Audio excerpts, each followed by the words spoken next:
Bonjour, bonjour à toute la population de la Côte d'Ivoire. Bonjour à tous les Ivoiriens de la diaspora.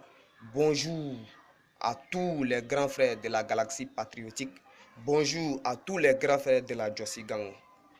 Alors, je fais cette vidéo pour m'adresser à la population de Côte d'Ivoire et vous dire que le gouvernement de Ouattara se fout de la population de Côte d'Ivoire. Le président Alassane Ouattara se fout de la population de Côte d'Ivoire. Pourquoi? Parce que aujourd'hui, le 20 août 2017, il a assisté au journal de 13 heures. Ils avaient pour invité sur le plateau le vice-président de Degré Mambé, c'est-à-dire le gouverneur du district d'Abidjan. Il avait pour message, pour parler des prix que donnait le président Ouattara aux jeunes qui veulent entreprendre une activité. C'est une bonne chose. Mais ce qui m'a beaucoup choqué, ce qui m'a fait mal, quand le journaliste a posé la question, si tu résides à Mans et que tu vas déposer les dossiers à Abidjan pour entreprendre une activité dans ta région, est-ce que vous allez l'aider? Regardez ce qu'il dit. Non, on ne peut pas l'aider.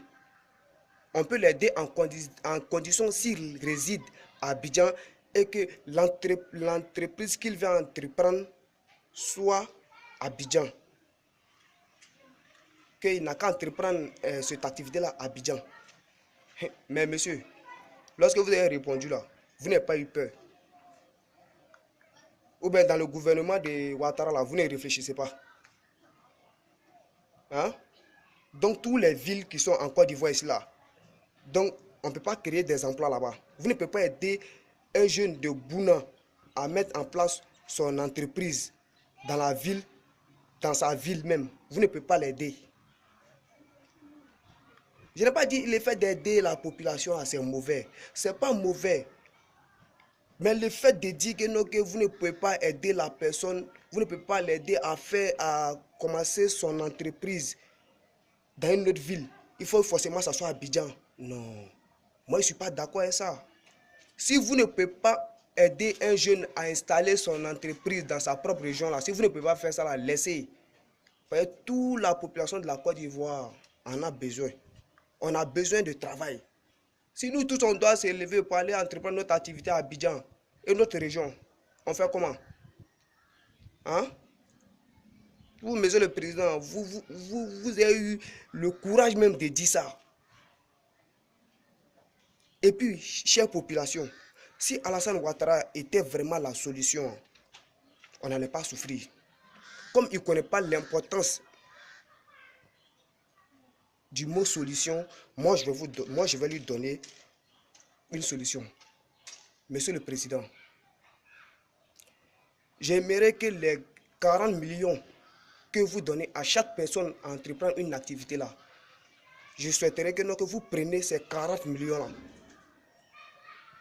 Vous créez deux types d'emplois, deux types d'entreprises. Une entreprise uniquement destinée aux diplômés et une entreprise uniquement destinée aux non-diplômés. Faites-le dans chaque ville de la Côte d'Ivoire.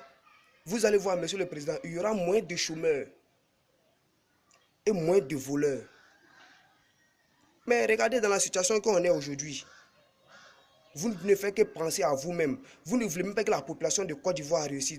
Parce que là, si la population réussit là, vous, ça ne vous arrange pas. Ce qui vous arrange, les Français n'ont qu'à venir nous voler. Vous nous volez pour donner aux Français. Deuxièmement, si vous étiez un bon président, voici ce que vous allez faire.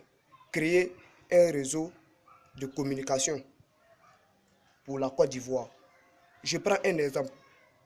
Quand tu prends ton téléphone et que tu décides d'appeler ton frère qui se trouve à Boaké, c'est-à-dire dans la Côte d'Ivoire, hein, en Côte d'Ivoire, tu appelles seulement à Côte d'Ivoire, tu appelles ton frère. Allô frère, c'est comment? Et la famille? La famille se porte bien, non? Ah d'accord, je voulais savoir comment vous allez. En tout cas, bonne journée. Mais tu coupes, tu regardes, tu vois, c'est 500 francs. Ça coûte cher. Alors, monsieur le président, si tu étais un bon président, tu allais t'appeler pour dire, ah, et si il créait un réseau de communication qui sera moins cher pour la population de Côte d'Ivoire. Mais c'est bon. Ça là, ça c'est une bonne idée, monsieur le président. On a besoin des présidents qui ont des bonnes idées. On n'a pas besoin des présidents qui pensent qu'à eux-mêmes. Monsieur le président, vous êtes le petit frère du diable. Père le diable, là, ce qu'il veut là, c'est de voir la population souffrir. Vous êtes le petit frère du diable. Alors, monsieur le président, si votre mandat finit là, dégagez. Prenez vos enfants et dégagez. C'est-à-dire les ministres, ce sont tous vos enfants. Vous dégagez. Attends, il avait oublié. Et puis avant de partir là, enlevez Laurent Gbagbo de prison. Parce que vous l'avez envoyé en prison. Donc vous l'enlevez. Le président Laurent Gbagbo est innocent. Toutes les personnes qui sont mortes en Côte d'Ivoire ici, là, c'est vous qui les avez tués. C'est vous. Vous avez pris les gens, vous avez payé les gens à faire la crise au nom de Gbagbo. Ils font le combat et puis ils mettent le nom de Gbagbo devant. Oh putain, mais c'est même pas Gbagbo. Moi, je suis au courant. Moi, je suis au courant de tout ça là. Ils sont au courant que c'est vous, vous êtes à la base de tout ça là. Vous avez fait ça en sorte que non, toute la population soit de vos côtés. Que tout le monde se retourne derrière Gbagbo. Ceux qui ont compris là, c'est eux qui sont restés toujours avec Gbagbo. Ceux qui n'ont pas compris comme nous là, c'est nous qui se sont retirés. Moi là, je ne suis pas pro Gbagbo, je ne suis pas pro Ouattara. Il n'appartient à aucun parti politique. Mon parti politique là, c'est Dieu. Vous savez, chère population, chaque personne est née, est venue sur la terre pour une mission. Chaque personne est née pour une mission. Moi, ma mission, c'est de venir combattre l'injustice et de vous combattre, monsieur le président. Vous pouvez me mettre en prison, vous pouvez me tuer. Je serai fier de mourir sur la vérité. Mais tant que moi, avoir ma sale bouche à moi, tu vous dis la vérité, monsieur le président. Le fait de dire la vérité à une grande personne ne veut pas dire que tu l'as manqué de respect. Chers frères et sœurs, chers papas, chers mamans, ouvrons les yeux. Montrons au président Alassane Ouattara qu'il n'y a pas d'Agbet dans nos yeux. Tous ceux qui ne m'aiment pas, aujourd'hui là, vous vous dites que ce que moi il fait là, c'est mauvais.